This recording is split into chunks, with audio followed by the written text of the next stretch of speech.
Imagine generating $350 million in free cash flow in a single quarter, and then literally just turning around and spending practically all of it on your own stock. That is DocuSign today, ticker DOCU. It is March 17th, 2026, and we are unpacking their Q4 results. Honestly, Miro, it feels less like a software company right now and more like a financial engineering value play. Yeah, that is a very accurate description. It is turning into a ruthless cash cow. Look, the numbers are fascinating because they are so deeply conflicted. You have EPS sitting completely flat at $1.01. Revenue is up just a bit to $836.9 million. But the real story is the core business growth is barely treading water while they use the balance sheet to manufacture shareholder value. Right, which we absolutely need to dig into. Quick thing before we tear apart their capital strategy, though. This is just us talking, not financial advice, so make your own choices. Anyway, the stock reaction is actually kind of wild. Or, well, not wild. They had a brutal quarter leading up to this. The stock was down roughly 28% since November, largely from a huge drop in January. But then after hours today, the earnings hit and it is just muted, up maybe 1.5%. Because the street is struggling to price the underlying friction. You look at the margins, and non-GAAP operating margin actually compressed sequentially down to 29.5% from 31.4% last quarter. Operating income actually shrank. And yet, like you said, free cash flow surged over 33% quarter over quarter. Because of what? Seasonal timing? Largely seasonal billing timing and really aggressive collections. But then they take all that cash and just authorize a massive new $2 billion buyback program. They even instituted a continuous purchasing plan. So they can literally buy stock during closed reporting windows now. It puts a persistent floor under the price. Wow. Okay, so they are just constantly eating their own shares. But let us ground this for a second for anyone who just thinks of DocuSign as the PDF you sign when you buy a house. They're trying incredibly hard to prove they are an AI workflow company now. Right, moving beyond just the digital envelope. Yes! Like this anecdote from the call with Vestwell, this fintech company, they connected DocuSign's new intelligent agreement platform to their CRM, and it took their contract creation time from an agonizing 75 minutes down to literally 5 minutes. That is their Intelligent Agreement Management tier, IAM. And it is actually doing real work now. Just crossed 10% of total recurring revenue, $350 million plus. So the AI pivot is genuinely taking hold in the enterprise. It is, but they also dropped a bomb on how we're even going to track that growth going forward. They're completely killing off billings as a metric. Exactly. Beginning next quarter, billings is dead. They're forcing Wall Street to abandon lumpy invoice timing and focus purely on annual recurring revenue, which honestly changes their whole transparency model. Force the analysts to rebuild their spreadsheets from scratch. I love it. All right, let's get into the details on that. It is. Honestly, it is brilliant. Because look, if you want Wall Street to value you as a pure software player, you force them to look at ARR.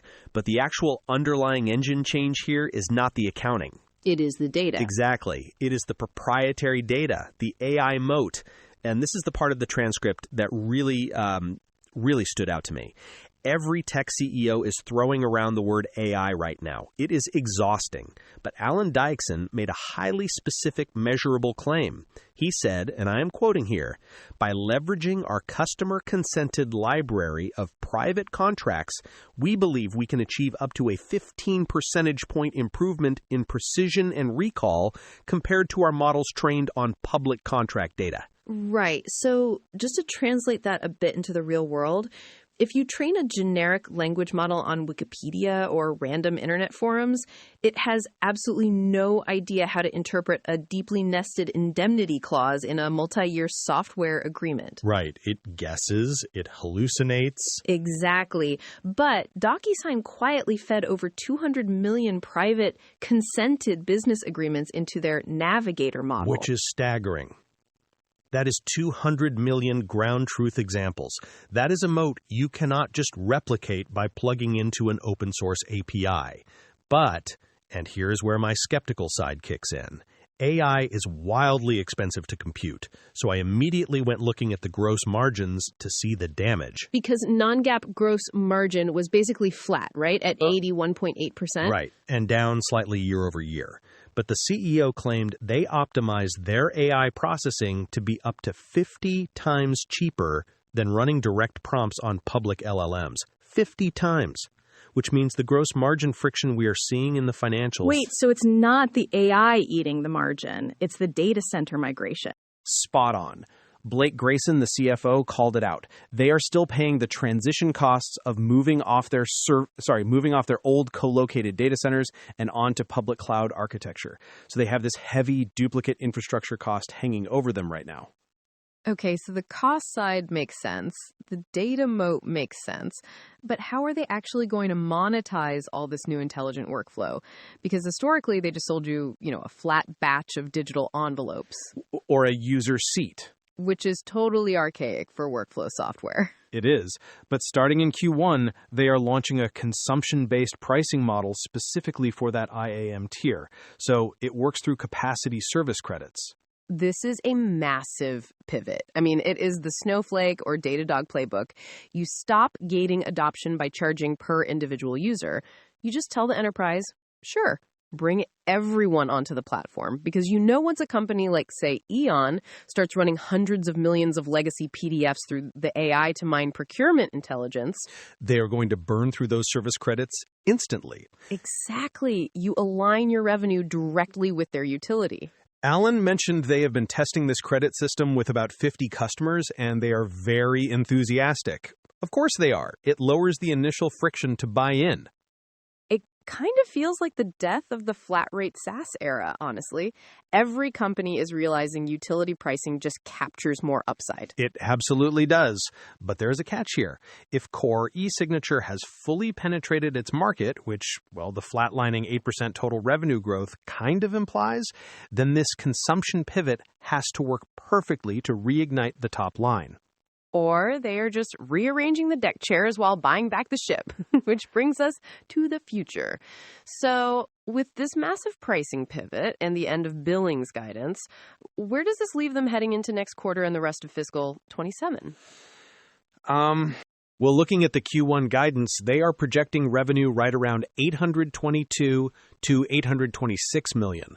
So that is still roughly 8% year-over-year growth.